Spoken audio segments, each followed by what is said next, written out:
அல்ஹம்துலில்லாஹி ரப்பில் ஆலமீன்.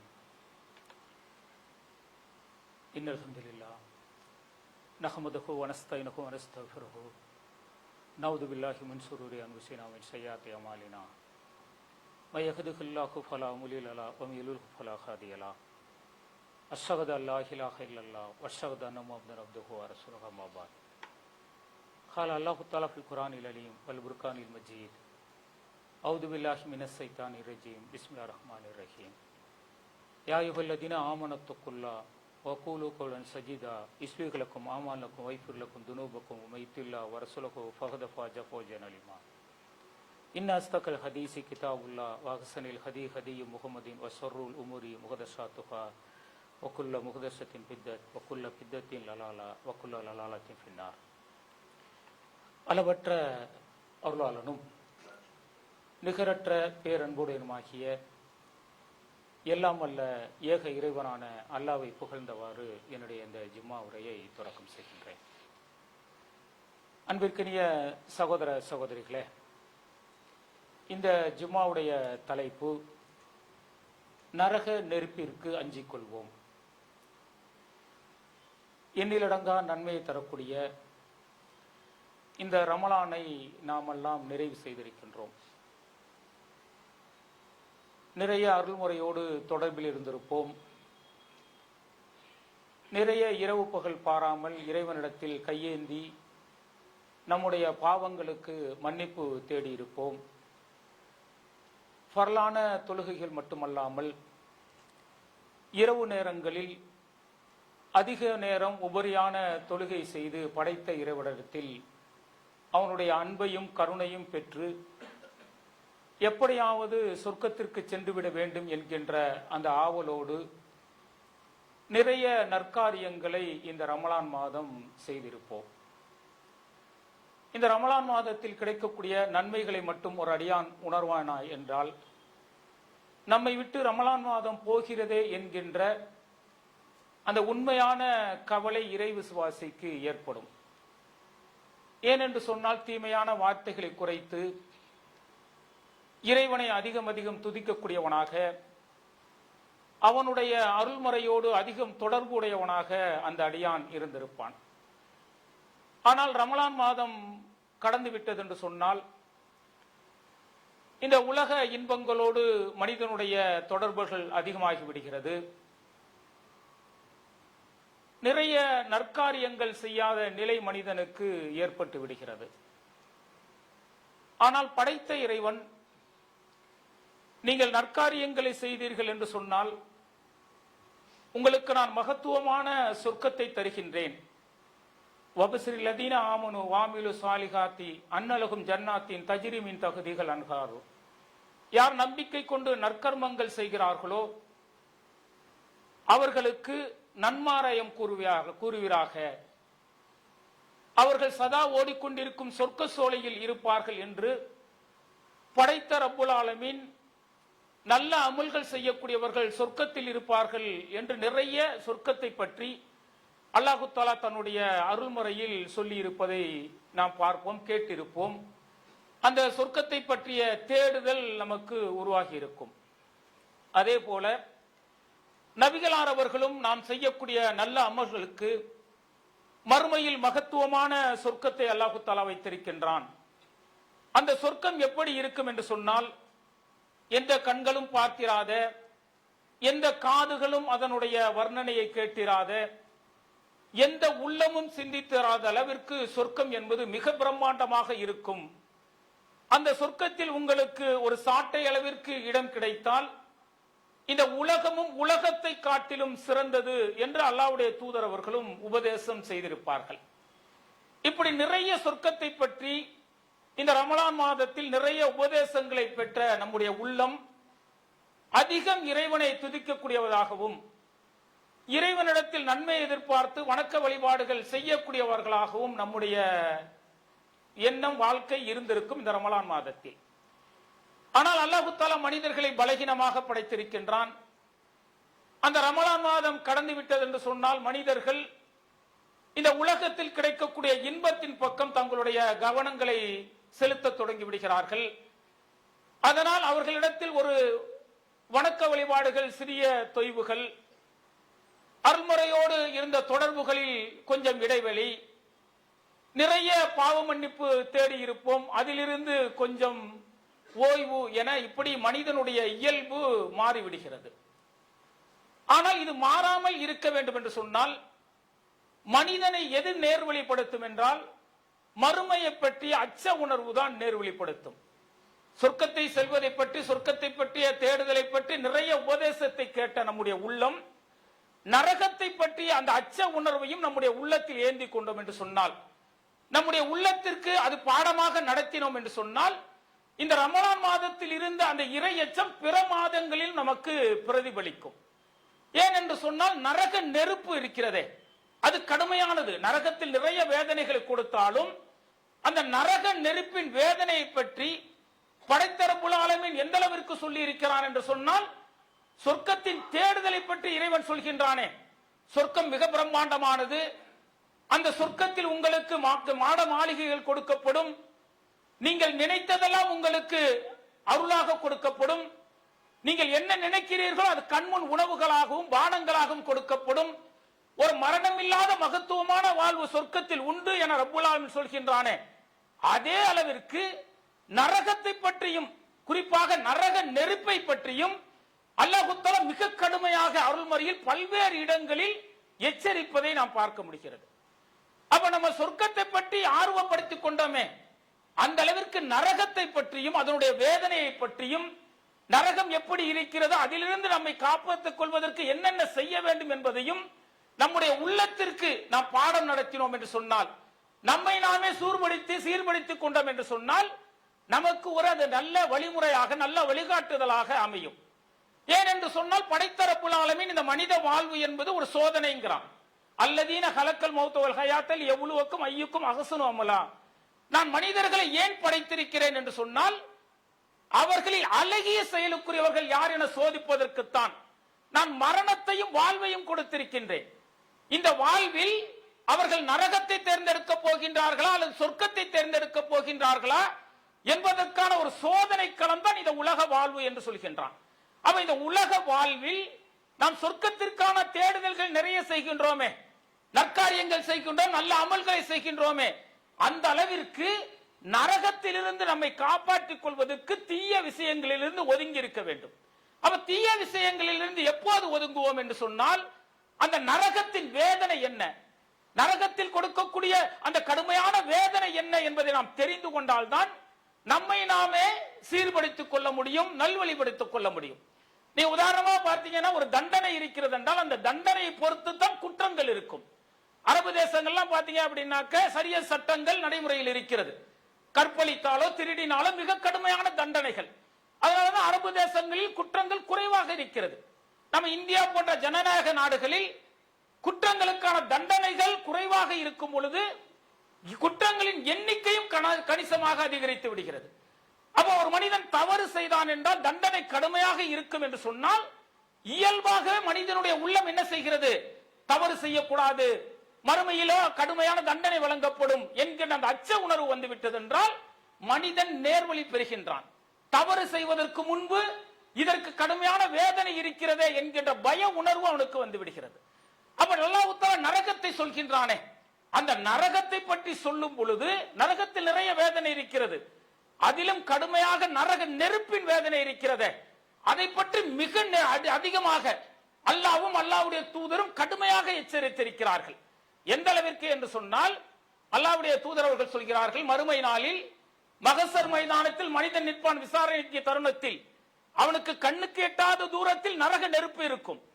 அந்த நரக நெருப்பு ஏற்படுத்தக்கூடிய அந்த பேர் இரைச்சல் இருக்கிறதே, அந்த பேர் இரைச்சலும் அந்த நரக நெருப்பு வெளிப்படுத்தக்கூடிய அந்த தீ பிளம்புகள் இருக்கிறதே, அதுவும் இவனுக்கு அந்த மகசர் மைதானத்தில் நிற்கும் போதே ஆட்டம் காண செய்து விடுவான், படபடக்க செய்து விடுவான். அந்த நரக நெருப்பை பற்றி அந்த பயம் அந்த மகசர் மைதானத்தில் விசாரணைக்கு முன்பே வந்துவிடும் என்று சொன்னால், அந்த நரக நெருப்பை அல்லாஹ்வுடைய தூதர்கள் எப்படி சொல்கிறார்கள், கண்ணுக்கெட்டாத தூரத்தில் இருக்குமா. அது போடக்கூடிய அந்த அலறல் இருக்கிறதே, அந்த அதனுடைய சத்தம் இருக்கிறதே, அது மனிதனுடைய உள்ளத்தை நடுநடுங்க செய்துவிடும் என்று நபிகளார் சொல்கிறார்கள். அதே போல அது வெளிப்படுத்தக்கூடிய அந்த தீ பிளம்புகள் இருக்கிறதே, அந்த பிளம்புகள் இந்த மனிதனுடைய உள்ளத்தில் மிகப்பெரிய பதபதப்பை உண்டாக்கிவிடும் என்று அல்லாஹு தஆலா சொல்கிறான் என்று சொன்னால், இந்த நரக நெருப்பு என்பது மிக கடுமையானது என்று அல்லாஹ்வும் அல்லாஹ்வுடைய தூதர் அவர்கள் சொல்கிறார்கள். அல்லாஹ்வுடைய தூதர் அவர்கள் ஒரு சபையில் பேசிக் கொண்டிருக்கிறார்கள். அப்போது ஒரு மிகப்பெரிய சத்தம் ஒன்று கேட்கிறது. உடனே தோழர்கள்ட்ட கேட்கிறாங்க, தோழர்களே, இத ஒரு சத்தம் கேட்டதே, இது என்ன சத்தம் என்று உங்களுக்கு தெரிகிறதா என்று கேட்கிறார்கள். அப்ப தோழர்கள் சொல்கிறார்கள், அல்லாஹ்வும் அல்லாஹ்வுடைய தூதர் நீங்களே அறிவீர்கள், என்ன சத்தம் என்று கேட்கிறார்கள். அப்ப அல்லாஹ்வுடைய தூதர்கள் சொல்கிறார்கள், நரகத்தில் ஒரு கல் வீசப்பட்டது, அந்த கல் இப்பொழுது தான் அதனுடைய அடியில் வந்து விழுந்திருக்கிறது. இதற்காக அது எடுத்துக்கொண்ட கால அவகாசம் எவ்வளவு தெரியுமா? 70 ஆண்டுகள் ஆகிறது. ஒரு கல் நரகத்தில் வீசப்பட்டு 70 ஆண்டுகள் ஆகி அதனுடைய அடித்தட்டில் விழுவதற்கு அது 70 ஆண்டுகள் அந்த காலத்தை எடுத்துக் கொள்கிறது என்று நபிகளார் சொல்கிறார்கள். அப்ப நரகத்தின் ஆழத்தை நம்மளால் யூகிக்க முடிகிறதா? ஒரு கல் வீசப்பட்டால் நரகத்தில் அடைவதற்கு, அடியில் சென்று அடைவதற்கு எவ்வளவு காலம் எடுத்துக் கொள்கிறதாம்? 70 ஆண்டுகள் எடுத்துக் கொள்கிறதாம். அப்ப அல்லாஹ் தஆலா சொல்றானே, யார் அல்லாஹ்விற்கு இணை வைக்கிறார்களோ, யார் அல்லாஹ்வை மறுத்த நிலையில் மரணிக்கிறார்களோ அவர்களுக்கு நரகத்தின் அடித்தட்டில் வேதனை கொடுக்கப்படும் என்று எச்சரிக்கின்றானே. அது ஒரு சாதாரண வார்த்தை அல்ல. 70 ஆண்டுகள் கல் பயணித்து அது அடியில் விழுகிறது. அந்த அடியில் மனிதர்களுக்கு இணை வைத்தவர்களுக்கு, இறைவனை மறுத்த நிலையில் மரணித்தவர்களுக்கு கடுமையான வேதனை கொடுக்கப்படும் என்று சொன்னால், அந்த நரகத்தின் ஆழம் நமக்கு தெரிகிறதா? நம்மை பற்றி நம்ம சிந்திக்கணும். ஒரு ஆழம் எப்படி இருக்கு அப்படின்னா, இதுல ஒருத்தனுக்கு நரகத்தின் அடித்தட்டில் வேதனை கொடுக்கப்படும் என்றால் நரகம் எந்த அளவிற்கு ஆழமாக இருக்கும்? அல்லாஹ்வுடைய தூதர் சொன்ன வார்த்தைகளை அறிவியலோடு ஒப்பிட்டு பார்த்தால், விண்மீன் கற்கர் இருக்கு இல்லையா, அது மேல சுழண்டு கொண்டிருக்கிறது, அந்த பால்வெளியில் சுத்தி கொண்டிருக்கிறது. இன்றைக்கு விஞ்ஞானம் அந்த கல்லின் வேகத்தை எப்படி அழைக்கிறது என்று சொன்னால், ஒரு செகண்டுக்கு 17 கிலோமீட்டர் தூரத்தில் பயணிக்கிறதாம். அது வளிமண்டலத்துக்கு வருவதற்கு முன்பு. வளிமண்டலத்திற்கு நுழைந்து விட்டால் அந்த கல் பாத்தீங்கன்னா 30 to 60 கிலோமீட்டர் பயணிக்கிறதாம். அந்த வேகத்தில் வளிமண்டலத்துக்குள் வந்த பிறகு அந்த கல்லுடைய வேகம் இருக்கும், பயணம் இருக்கும் என்று அறிவியல் சொல்கிறது. அப்ப அல்லாஹ்வுடைய தூதர் சொல்கிறார்கள், ஒரு கல் நரகத்தில் வீசப்பட்டால் அது அடியில் வந்து விழுவதற்கு 70 ஆண்டுகள் எடுத்துக்கொண்டால் அந்த கல் எவ்வளவு வேகத்தில் பயணித்திருக்கும்? அவ எவ்வளவு வேகத்தில் பயணித்தால் நரகத்தின் ஆழம் எப்படி இருக்கும்? சிந்திக்கணுமா இல்லையா? அவர் அந்த அளவிற்கு உள்ள ஆழத்தில் தான் நரகத்தின் அடித்தட்டில் இணை வைப்பவர்களும் இறைவனை மறுத்தவர்களும் வேதனைக்கு உள்ளாக்கப்படுவார்கள் என்று அல்லாஹ் தஆலா சொல்கிறான் என்று சொன்னால், அந்த நரக நெருப்பை பற்றிய பயம் நமக்கு வர வேண்டும். இந்த உலகத்தில் நெருப்பை பார்க்கும் போதெல்லாம் மறுமையில் அல்லாஹ் தஆலா நெருப்பு வைத்திருக்கின்றானே, அந்த நெருப்பை பற்றி அச்ச உணர்வு வர வேண்டும், கடுமையான பயம் வர வேண்டும். நம்ம இந்த உலகத்தில் ஒரு சின்ன தீக்காயம் ஏற்பட்டால் பதபதித்து விடுகின்றோம். நம்முடைய குழந்தைகளுக்கு ஒரு தீக்காயம் ஏற்பட்டால் உள்ளம் பதபதைக்கிறது, மருத்துவரை நாடி செல்கின்றோம். ஆனால் நரகத்தில் அல்லாஹ் தஆலா நரகத்தில் நெருப்பை வைத்திருக்கின்றானே, அந்த நெருப்பில் கடுமையான வேதனை கொடுக்கப்படுமே என்கிற அந்த பயம் வந்தது என்று சொன்னால், மனிதன் இந்த நரக நெருப்பை பற்றிய அச்ச உணர்வின் காரணமாக என்ன செய்வான்? தவறுகள் செய்யும் பொழுது அந்த நரக நெருப்பை பற்றிய பயம் வரும். தவறு செய்யக்கூடாது, கடுமையான வேதனை கொடுக்கப்படும் என்கின்ற அந்த அச்ச உணர்வு நம்முடைய உள்ளத்தில் எழ ஆரம்பித்தால் இயல்பாகவே மனிதன் என்ன செய்கின்றான்? தவறில் இருந்து நேர்வழி பெற தொடங்கி விடுகின்றான். நபிகளார் அவர்கள் சொல்கிறார்கள், அல்லாஹ் தஆலா நரக நெருப்பை பற்றி எப்படி வைத்திருக்கிறான் தெரியுமா? நீங்கள் பூமியில் பார்க்கிறீர்களே, இந்த பூமியில் பார்க்க மாதிரி நெருப்பு இருக்காது. அது 69 மடங்கு சக்தி கொண்டது அந்த நரக நெருப்பு என்று நபிகளார் அவர்கள் உபதேசம் செய்கிறார்கள். அப்போ ஒரு தோழர் கேட்கிறார், அல்லாஹ்வின் தூதரே, இந்த உலகத்தில் மனிதர்கள் வாழ்கிறார்கள், அவர்களை சுட்டு பொசுக்குவதற்கு இந்த நெருப்பே போதுமானதே. ஆனால் மறுமையில் அல்லாஹ் தஆலா 70 மடங்கு சக்தி கொண்டதாக அந்த நரக நெருப்பை வைத்திருக்கின்றானே, என்ன காரணம் என்று கேட்கிறார்கள். அப்ப அல்லாஹ்வுடைய தூதர்கள் சொல்கிறார்கள், மனிதர்கள் இங்கு வாழ்கிறார்களே, 5 அடி 7 அடி உயரத்தில் இருக்கிறார்கள், 80-100 கிலோ எடையில் இருக்கிறார்களே, இப்படியே மறுமையில் அவர்கள் நரகத்தில் வீசப்பட மாட்டார்கள். ஒவ்வொரு மனிதனும் எப்படி மாற்றப்படுவான் என்று சொன்னால், 3 நாட்கள் நடந்தால் ஒரு மனிதன் எவ்வளவு தூரம் பயணிப்பானோ அந்த அளவிற்கு அவனுடைய தோல் புஜங்கள் மட்டும் மாற்றப்படுமா, அவனுடைய கடவாய் பற்கள், கோரை பற்கள் உகது மலையருக்கு மாற்றப்படுமா. இப்படி மாற்றப்பட்டுத்தான் அந்த மனிதன் நரகத்தில் வீசப்படுவான் என்று அல்லாஹ்வுடைய தூதர்கள் சொல்லிவிட்டு, அப்படிப்பட்ட ஒரு மாமிச மலையை அல்லாஹ் தஆலா சுட்டு பொசுக்குவதற்கு, தீய மனிதர்களை வேதனைக்கு உள்ளாக்குவதற்கு அல்லாஹ் தஆலா 70 மடங்கு சக்தி கொண்டதாக அந்த நெருப்பை வைத்திருக்கிறான் என்று சொன்னால், இயல்பாவே சொர்க்கத்தை தேடுறோம். நம்ம என்றைக்காவது நரக நெருப்பை பற்றி நம்ம அச்சப்பட்டு இருக்கிறோமா? சொர்க்கம் 100 படித்தளங்கள் கொண்டது. அதில் உயர்ந்த படித்தளம் ஜன்னத்துல் ஃபிர்தௌஸ். அதில் எப்படியாவது சென்று விட வேண்டும் என்று நாம் பிரார்த்தனை செய்கின்றோமே, அந்த பிரார்த்தனைக்கு முன்பாக நரகம் எப்படி இருக்கிறது? யா அல்லாஹ், அந்த நரக நெருப்பிலிருந்து என்னை காப்பாற்றி விடு. அதனால அல்லாஹ்வுடைய தூதர்கள் பாத்தீங்கன்னா, ரப்பனா லா துஜி குலூபனா பாத இது ஹைதனா வகபில்னா மில்லதுன்க ரஹமத்தன் இன்னக அன்தல் வஹாப். யா அல்லாஹ், எங்களை நேர்வழி கொடுத்து விட்டாய், இந்த நேர்வழியிலிருந்து எங்களை தடமாற செய்து விடாதே, உன்னுடைய அருள் என்னும் ரஹமத்தை எங்களுக்கு கொடு என்று அதிகம் அதிகம் இறைவனிடத்தில் பிரார்த்தனை செய்யக்கூடியவர்களாக இருந்தார்கள்.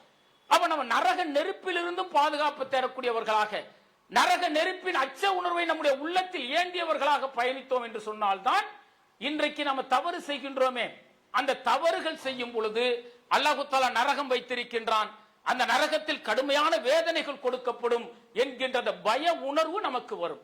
அல்லாஹு தஆலா பாத்தீங்கன்னா மறுமையில் மகசர் மைதானத்தில் மனிதர்களை விசாரிக்கின்றான். அந்த விசாரணை தருணத்தில் யார் அல்லாவிற்கு மாறு செய்து வணக்க வழிபாடுகளை இழந்து அல்லாவும் அல்லாவுடைய தூதரும் கற்றுத்தந்த முறைக்கு மாறாக இந்த உலகத்தில் செல்வத்தை ஈட்டி, உலக இன்பங்கள் தான் நிரந்தரம் என செல்வத்தை ஈட்டுகின்றார்களோ, வணக்க வழிபாடை மறந்து ஹராமான வழியில் ஜக்காத்தை கொடுக்காமல் செல்வம் ஈட்டி வைத்திருக்கின்றானே, அந்த மனிதன் மறுமை நாளில் மகசர் மைதானத்தில் விசாரிக்க நிறுத்தப்பட்டிருப்பான். அந்த நேரத்தில் அல்லாஹ் தஆலா அவன் சேமித்த செல்வங்கள் இருக்கிறதே, அந்த செல்வங்களை எல்லாம் கொண்டு வந்து கொட்டுகின்றான். இதோ நீ சேமித்த செல்வங்கள், வணக்க வழிபாடை மறந்து, அருள்முறை வசனங்களின் உபதேசங்களை மறந்து, நான் அனுப்பிய தூதரின் உபதேசங்களை மறந்து நீ இந்த பூமியில் சேமித்தாய செல்வம், இந்த செல்வம் இதோ இருக்கிறது, இந்த நாளில் உனக்கு பயனளிக்குமா என்று கேட்கப்படுகிறது. அப்ப அந்த மனிதன் சொல்கின்றான், யா அல்லாஹ், எனக்கு இன்னும் கொஞ்சம் கால அவகாசம் கொடு. கொஞ்சம் கால அவகாசம் கொடுத்தாய் என்று சொன்னால் நான் பூமிக்கு சென்று நீ காட்டிய வழியில் உன்னுடைய செல்வங்களை எல்லாம் ஈட்டி, உன்னுடைய வழியில் வணக்க வழிபாடுகள் செய்து, நீ கொடுத்த செல்வத்தை உன்னுடைய வழியில் செலவு செய்கின்றேன். இறைவா, எனக்கு கொஞ்சம் கால அவகாசம் கொடு என்று அந்த மனிதன் கதறுகின்றான். படைத்த ரப்புல் ஆலமீன் சொல்கிறான், உனக்கு எவ்வளவு கால அவகாசம் கொடுத்தோம்? பிறந்ததிலிருந்து மரணிக்கிற வரை கால அவகாசம் கொடுத்தோம். உனக்கு நிறைய உபதேசங்கள் சொன்னோம், தூதர்களை அனுப்பினோம், வேதங்களை கொடுத்தோம். எவ்வளவோ உபதேசங்கள் சொல்லப்பட்ட பொழுது நீ என்ன நினைத்தாய்? மரணம் தானே, அது எப்போது வரும், அப்போது பார்த்துக் கொள்ளலாம், மரணம் வரட்டும் பார்த்துக் கொள்ளலாம் என்று வாழ்ந்தாயே.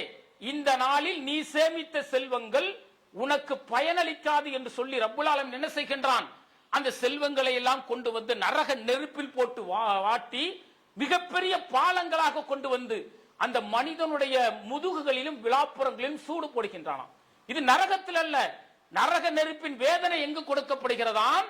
மகசர் மைதானத்தில் ஒரு மனிதன் நிற்கின்றானே, அந்த நேரத்திலேயே அவன் சேமித்த செல்வங்கள் அவனுக்கு எதிராக அவனுக்கு தண்டனை கொடுக்கப்படும், அந்த நரக நெருப்பில் போட்டு உருக்கி என்று நபிகளார் அல்லாஹ் தஆலா சொல்கிறான் என்று சொன்னால், அந்த நரக நெருப்பை பற்றி பயம் வரணும். செல்வத்தை ஈட்டுறோமே, வணக்க வழிபாடை மறந்து ஈட்டுகின்றோமே, அல்லாஹ் தஆலா ஹலாலான வழியில் தான் வருமானத்தை ஈட்ட வேண்டும் என்று சொல்கின்றானே, அதையெல்லாம் மறந்து இந்த உலக இன்பங்களுக்காக செல்வத்தை ஈட்டக்கூடிய மனிதன் மறுமை நாளில் அதுவே தனக்கு எதிராக நரக நெருப்பில் போட்டு வாட்டி எனக்கு சூடு போடப்படும் என்று சொன்னால் நாம பயப்படணும், அச்சம் வரணும்.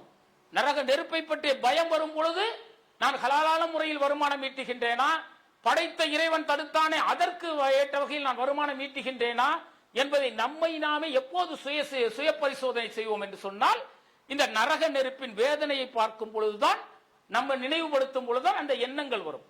நபிகளார் அவர்கள் சொல்கிறார்கள், ஒரு அடியான் மீது அல்லாஹ் தஆலா மிகுந்த நேசம் வைத்து விடுகின்றான் மறுமை நாளே விசாரிக்கக்கூடிய தருணத்தில். ஆனால் அந்த மனிதன் தவறு செய்திருக்கின்றான், அவனுக்கு ஏதாவது தண்டனை கொடுத்தாக வேண்டும் என்று ரப்புல் ஆலமீன் நினைக்கின்றானாம். உடனே என்ன செய்கின்றானாம்? அந்த அடியானை அழைத்து நரகத்திலிருந்து ஒரு சிறிய நெருப்பு துண்டை மட்டும் கொண்டு வந்து அவனுடைய உள்ளங்காலில் வைக்கின்றானாம். உள்ளங்காலில் வைத்த பிறகு அவனுடைய உடலில் ரத்தம் கொதித்து மூளையெல்லாம் கொதித்து அந்த மனிதன் என்ன நினைக்கின்றானாம்? யா அல்லாஹ், இந்த நரகத்திலேயே எனக்கு மிக கடுமையான வேதனை கொடுக்கப்படுகிறது என்று அந்த மனிதன் கதறுகின்றானாம். ஆனா அல்லாஹ் தஆலா கொடுத்த வேதனை என்னது? அவன் மீது இறக்கப்பட்டு அந்த நரக நெருப்பிலிருந்து ஒரே ஒரு கங்கு, ஒரே ஒரு சிறிய நெருப்பு துண்டை எடுத்துத்தான் அவனுடைய உள்ளங்காலில் வைக்கின்றான். அந்த மனிதன் எப்படி நினைக்கின்றானாம்?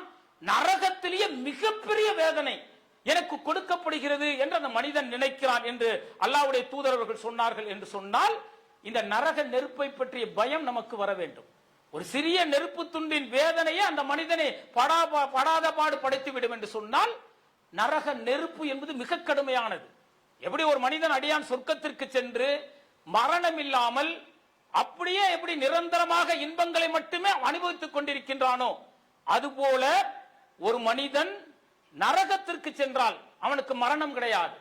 மரணம் இல்லாத வாழ்வு, மரணம் இல்லாத கடுமையான நெருப்பின் வேதனைகள் அல்லாஹு தஆலா கொடுத்து கொண்டே இருக்கின்றான். அதாவது அல்லாஹு தஆலா அருள்மொழியில் சொல்லும் பொழுது, ஃபத்தகுன்னார் அல்லதி வகுதுவன்னாசு வல் ஹிஜாரத்து இஜ்ஜத் லில் காஃபிரீன், அந்த நரக நெருப்பின் எரிபொருள் யார் என்று சொன்னால் தீய மனிதர்களும் கற்களும் தான் அவர்கள் அந்த நரகத்தின் எரிபொருள் என்று அல்லாஹு தஆலா சொல்கின்றான். அந்த நரகத்தின் நெறிப்பொருளாக தீய மனிதர்களையும் கற்களையும் வைத்திருக்கிறேன் என்று அல்லாஹு தஆலா சொல்கின்றானே, கற்கள் எரியுமா மனிதர்கள் எரியுமா என்கின்ற எண்ணம் நம்முடைய கேள்வி நம்முடைய உள்ளத்தில் எழுதுமே. இந்த உலகத்தில் ஆய்வுகள் என்ன சொல்கிறது தெரியுமா, அறிவியல் என்ன சொல்கிறது தெரியுமா, கற்கள் எரியுமா என்ற கேள்வி நமக்கு எழுகிறது. ஒவ்வொரு பொருளும் எரியக்கூடிய தன்மையில் தான் அல்லாஹு தஆலா படைத்திருக்கின்றான். இன்றைக்கு ஒரு 40 டிகிரி வெயில் அடிக்கிறது, மனிதன் தாங்கிக் கொள்கின்றான். அதே நீங்க பாத்தீங்கன்னா ஒரு பேப்பரை ஒரு குவிலன்ஸை வைத்து அந்த பேப்பரில் காட்டினால் அது ஒரு 60 டிகிரிக்கு மேலும் பொழுது அந்த பேப்பர் தானாக எரிந்துவிடும். அது போல ஒவ்வொரு மனிதனுக்கும் ஒரு வெப்பநிலையை அடையும் பொழுது அந்த மனிதன் தனியா அந்த பொருள் தானாக எரிய தொடங்கி விடுமா. அப்படித்தான் மனிதனுக்கும் பாத்தீங்கன்னா மனிதனின் உடலில் இருக்கக்கூடிய கொழுப்புகளும் நீர் சத்துகளும் அவனுடைய சதைகளையும் எரிப்பதற்கு 700 டிகிரி ஃபாரன்ஹீட் இருக்கணும். ஃபாரன்ஹீட் இருந்தால் அது எரிய தொடங்கி விடுமா. அதனாலதான் இன்னைக்கு மாற்று மத மக்கள் இறந்து விட்டால் தீயிட்டு கொளுத்துகிறார்களே, அந்த 700 டிகிரி ஃபாரன்ஹீட்ல வெப்பம் செலுத்தப்படும் பொழுது அந்த மனிதன் எரிய தொடங்கி விடுவான். இன்னொரு ஆய்வு சொல்கிறது, மனிதனின் உடலில் இருக்கக்கூடிய அந்த கொழுப்பில் இருந்து இருக்கக்கூடிய எரிபொருள் தான் இன்றைக்கு விமானத்தை இயக்குவதற்கு மிக சிறந்த எரிபொருளாக இருக்கிறதாம். இன்றைக்கு அறிவியல் சொல்லக்கூடியதான். அல்லாஹ் தஆலா சொல்றான், மறுமை நாளில் தீய மனிதர்கள் தான் அந்த நரகத்தின் எரிபொருள்ங்கிறான். அது பாத்தீங்கன்னா மிக கடுமையான வெப்பத்தை வெளிப்படுத்தும் என்று அறிவியல் சொல்கிறது. அந்த வெப்பத்தின் காரணமாகத்தான் இன்றைக்கு பல விமானங்கள் பல வாகனங்கள் ஓடுகிறது. அதிலிருந்து இன்றைக்கு எரிபொருள் தயாரிக்க முடியும் என்று சொல்கிறார்கள். என்று சொன்னால் மனிதர்களிலிருந்து அந்த அளவுக்கு கடுமையான வெப்பம் ஏற்படுமா. அப்படிப்பட்ட தீய மனிதர்கள் தான் நரக நெருப்பின் எரிபொருள் என்று சொல்கிறார்கள். அதே போல கற்களை பற்றி அல்லாஹ் தஆலா சொல்கின்றான், கற்கள் தான் நரகத்தின் எரிபொருள் என்கின்றான். அந்த கற்கள் இன்றைக்கு நம்ம பார்க்கிறோமே, பூமியில் அல்லாஹ் தஆலா இந்த பூமியை சுழல்வதற்கு மலைகளை நட்டு வைத்திருக்கிறோம் என்று சொல்கின்றானே, இந்த மலைகள் எப்படி உருவானது என்று சொன்னால் பூமியில் அடியில் இருக்கக்கூடிய கற்கள் தான் வெப்பம் அடைந்து அந்த வெப்பத்தின் தாக்கத்தினால் அப்படியே தீப்பிழம்புகளாக வெளியே வந்தது. இன்றைக்கு நம்ம எரிமலைகள் எல்லாம் பார்க்கின்றோமே, அந்த எரிமலைகள் தான் இன்றைக்கு பெரும் மலைகளாக இன்றைக்கு பூமியில் நடப்பட்டு இருக்கிறது. இப்படி கற்களும் மறுமை நாளில் எரிபொருளாக மாற்றப்படும். ஒரு எரிமலை அப்படியே எரிஞ்சி அப்படியே அந்த வெப்பத்தை அந்த தீயை அப்படியே பிளம்புகளாக ஊத்துக்கும் பொழுது நம்ம பதபதைத்து போகிறோம். எப்படி வருகிறது நெருப்பு என்று. அந்த நெருப்பை பார்க்கும் பொழுதே நம்முடைய உள்ளம் பதபதைக்கிறது இல்ல. இது போன்ற நெருப்பை தான் அல்லாஹ் தஆலா மறுமையில பாத்தீங்க அப்படின்னா அந்த நரகத்தில் வைத்திருக்கிறேன் என்று சொல்கின்றான். அப்ப மனிதர்கள் நரக நெருப்பிற்கு அஞ்சக்கூடியவர்களாக இருக்க வேண்டும். நபிகளார் அவர்கள் அதனாலதான் சொன்னாங்க, மனிதர்களே நீங்கள் இந்த நரக நெருப்பிலிருந்து உங்களை காப்பாற்றிக் கொள்வதற்கு ஒரு காய்ந்த பேரீச்ச பழத்தின் ஒரு துண்டையாவது தர்மம் செய்து அந்த நரக நெருப்பிலிருந்து காப்பாற்றிக் கொள்ளுங்கள். அந்த காய்ந்த பேரீச்ச பழம் உங்களுக்கு கிடைக்கவில்லையா, அழகிய சொற்களை பயன்படுத்தி அந்த நரக நெருப்பிலிருந்து உங்களை காப்பாற்றிக் கொள்ளுங்கள் சொன்னாங்க. அல்லாஹ்வுடைய தூதர் பயன்படுத்திய வார்த்தையை பாருங்களேன். பேரீச்ச பழம் குவியலை கொடுங்கள்னு சொல்லல, ஒரு காய்ந்த பேரீச்ச பழம், அந்த காய்ந்த பேரீச்ச பழத்தின் ஒரு துண்டுங்கிறாங்க. அந்த ஒரு துண்டையாவது அந்த கொடுத்து நரகத்திலிருந்து காப்பாற்றிக் கொள்ளுங்கள்னா அவ்வளவு கடுமையானது அந்த நரக நெருப்பு. அந்த நரக நெருப்பின் வேதனை மிக கடுமையானது என்று அல்லாஹ்வுடைய தூதர்கள் சொல்லிவிட்டு சொல்கிறார்கள். அதுவும் கிடைக்கவில்லை என்று சொன்னால் அழகிய சொற்களை பயன்படுத்துங்கள். அப்படி பயன்படுத்தியாவது அந்த நரகத்திலிருந்து உங்களை காப்பாற்றிக் கொள்ளுங்கள் என்று அல்லாஹ் தஆலா சொல்கிறார். அல்லாஹ்வுடைய தூதர்கள் சொன்னார்கள் என்று சொன்னால் மனிதன் செய்யக்கூடிய ஒவ்வொரு செயலும் எப்படி இருக்க வேண்டும்? இது அல்லாஹ்வும் அல்லாஹ்வுடைய தூதரும் அங்கீகரித்தது தானா? நான் இந்த செயலை செய்கின்றேனே, இந்த செயலினால் எனக்கு நன்மை கிடைக்குமா தீமை கிடைக்குமா? நான் தீமையை சந்தித்தால் மறுமையில் நரகத்திற்கு போவேனே, நரகத்தில் கடுமையான வேதனை கொடுக்கப்படுமே, அந்த வேதனைக்கு அஞ்சியவர்களாக நம் ஒவ்வொரு செயல்பாடுகளையும் செய்யும் பொழுதும் படைத்த இறைவன் என்ன சொல்கின்றான்? நான் செய்த நல்லறங்களுக்கு மறுமையில் கூலி கிடைக்கப்படுமா? நபிகளார் அவர்கள் என்ன உபதேசம் சொல்லி இருக்கிறார்கள் என்பதை பார்த்து நம்முடைய வாழ்க்கையை நாம் சீர்படுத்திக் கொண்டோம் என்று சொன்னால் இந்த நரக நெருப்பிலிருந்து நம்மை காப்பாற்றிக் கொள்ள முடியும், நம்முடைய குடும்பத்தாரை காப்பாற்றிக் கொள்ள முடியும். எனவே ஒரு நரக நெருப்பு என்பதை இவ்வளவு பாதிப்பு என்று சொன்னால், இந்த உலகத்தில் ஒரு தீக்காயம் பட்ட மனிதனை பார்த்து பரிதாபப்படுகின்றோம், தீயினால் பாதிக்கப்பட்ட மனிதன் அல்லது தீயினால் இறந்த மனிதனை பற்றி பரிதாபப்படுகின்றோம். அப்படிப்பட்ட தீயை பார்த்து நம்முடைய உள்ளத்தில் பயம் ஏற்படுகிறது. அந்த பயம் என்ன உருவாக வேண்டும் என்று சொன்னால், இந்த தீயை போல 70 மடங்கு சக்தி கொண்டதாக நரக நெருப்பில் அல்லாஹ் தஆலா நெருப்பை வைத்திருக்கின்றான். அந்த நெருப்புக்கு அஞ்சியவர்களாக இந்த பூமியில் நாம் வாழ வேண்டும். இந்த உலக வாழ்வு என்பது சோதனை. மறுமையில் சொர்க்கத்தை தேர்ந்தெடுக்க போகின்றோமா, நரகத்தை தேர்ந்தெடுக்க போகின்றோமா என்பதற்கான வாழ்வுதான் இந்த வாழ்வு. அதில் நரகமா சொர்க்கமா என்பது எது தீர்மானிக்கிறது என்று சொன்னால், நம்முடைய அழகிய செயல்தான் தீர்மானிக்கிறது. அந்த அழகிய செயல் எதில் இருக்கிறது என்று சொன்னால், அல்லாஹ் தஆலா சொல்றான், இம்மா யாத்தி என்னக்கும் மின்னி ஹுதன் ஃபமன் தபியா ஹுதாயா ஃபலா ஹவுஃபுன் அலைஹி வலா ஹும் யஹ்ஸனூன். நீங்கள் அச்சப்படாதீர்கள், கவலைப்படாதீர்கள், என்னுடைய அருள்மறை இருக்கிறதே, இந்த நேர்வழியை நீங்கள் பின்பற்றும் காலமெல்லாம் நீங்கள் அச்சப்பட மாட்டீர்கள், கவலைப்பட மாட்டீர்கள் என்று அருள்மறை வேதத்தை நமக்கு அல்லாஹ் தஆலா நேர்வழியாக கொடுத்திருக்கின்றான். அருள்முறையோடு நிறைய இந்த ரமலான் மாதத்தில் ஓதி இருப்போம். ஓதுவதால் நன்மை கிடைக்கும், அதை மட்டும் அல்லாஹ் தஆலா எதிர்பார்க்கவில்லை. ஓத வேண்டும், அந்த அருள்முறை வசனங்களுக்கு வகிக்கு உயிரோட்டம் கொடுத்து உள்ளத்தில் ஏந்தி நம்முடைய வாழ்க்கையில் செயல்முறையாக நடைபெற வேண்டும், செயல்முறையாக அதை வெளிப்படுத்த வேண்டும். அதைத்தான் ரப்புல் ஆலமீன் விரும்புகின்றான். எனவே அருள்முறையோடு நிறைய தொடர்பில் இருந்திருப்போம். அந்த அருள்முறை வசனம் என்ன உபதேசத்தை சொன்னதோ அது நம்முடைய வாழ்வில் பின்பற்றினோம் என்று சொன்னால் இந்த நரக நெருப்பில் இருந்து நம்மை காக்கும் கேடயமாக இருக்கும் என்று கூறி என்னுடைய இந்த உரையை நிறைவு செய்கின்றேன்.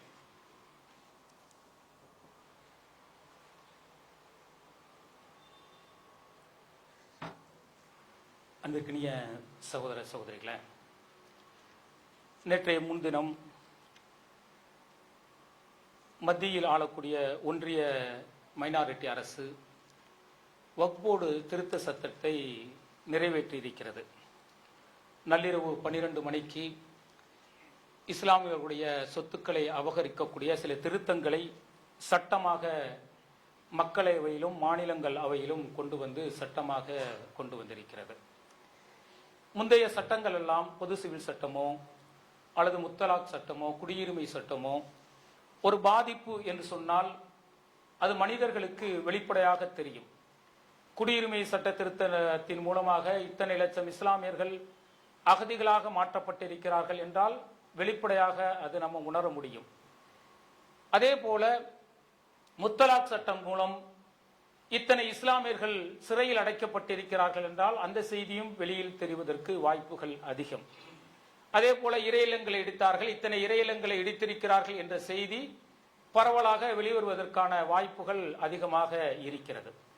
ஆனால் இந்த வக்ஃப் போர்டு சட்டத்தை பொறுத்தவரை மத்திய அமைச்சர் வெளிப்படையாக சொல்லியிருக்கிறார், 8.25 லட்சம் சொத்துக்கள் இந்தியா முழுவதும் இருக்கிறது. அதிகமாக முதலில் ஊபியிலும், அடுத்தது பஞ்சாப், கர்நாடகா, அதுக்கு அடுத்ததாக தமிழகத்திலும் இந்த சொத்துக்கள் அதிகமாக இருக்கிறது என்ற தகவலை சொல்லியிருக்கிறார். இன்றைக்கு அவர்கள் செய்திருக்கக்கூடிய அந்த திருத்தத்தின் மூலம் அரசியல் வல்லுநர்களும் தொழில் வல்லுநர்களும் தொழில் புள்ளியியல் வல்லுநர்களும் என்ன சொல்கிறார்கள் என்றால், இந்த சட்ட திருத்தத்தின் மூலம் சுமார் 40% 50% சொத்துக்களை, வக்ஃப் போர்டு சொத்துக்களை இவர்கள் அபகரிப்பதற்கான அத்தனை வழிமுறைகளையும் செய்துவிட்டார்கள். அதுல பாத்தீங்க அப்படின்னா வக்ஃப் போர்டு சொத்துக்களில் பத்திரங்கள், அதற்கான ஆவணங்கள் இல்லாத சொத்து அரசுடைமையாக்கப்படும் என்ற நிலையை கொண்டு வைத்து விட்டார்கள். அதுபோல எங்கெல்லாம் வக்ஃப் சொத்துக்கள் நீதிமன்றத்தில் வழக்குகளாக இருக்கிறதோ அந்த சொத்துக்கள் வழக்குகளின்படி அது உரியவர்களிடத்திலே ஒப்படைக்கப்பட்டுவிடும் என்கின்ற அந்த திருத்தமும் அதில் செய்யப்பட்டிருக்கிறது.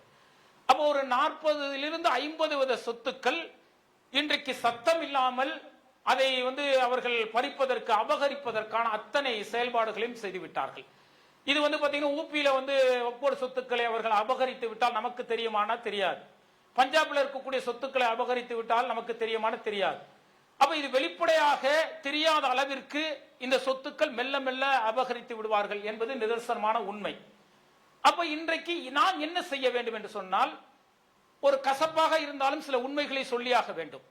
இந்த சொத்துக்களை பொறுத்தவரை நம்முடைய முன்னோர்கள் எதற்கு கொடுத்தார்கள் என்றால், இஸ்லாமியர்களுடைய அவர்களுடைய வாழ்க்கை தரம் உயர வேண்டும், வட்டி வாங்காமல் அவர்கள் தொழில் செய்வதற்கு அங்கு இருக்கக்கூடிய ஜமாத்தார்கள் அவர்களுக்கு வட்டி இல்லாத கடனை கொடுக்க வேண்டும், கணவனை இழந்த பெண்கள் தொழில் செய்வதற்கு அவர்களுக்கு வட்டி இல்லாத கடன் கொடுக்க வேண்டும், இஸ்லாமிய சிறுபான்மை மக்கள் கல்வியில் பின்தங்கி இருக்கிறார்கள், அவர்களுக்காக கல்லூரிகள் தொடங்கப்பட வேண்டும், மருத்துவக் கல்லூரிகள், பொறியியல் கல்லூரிகள் போன்றவை தொடங்கப்பட வேண்டும் என்கின்ற ஒரு உயரிய நோக்கத்தோடு மதர்சா போன்ற மார்க்கம் சார்ந்த கல்வி நிறுவனங்கள் உருவாக்கப்பட வேண்டும் என்பதற்காக நம்முடைய முன்னோர்கள் கொடுத்தார்கள்.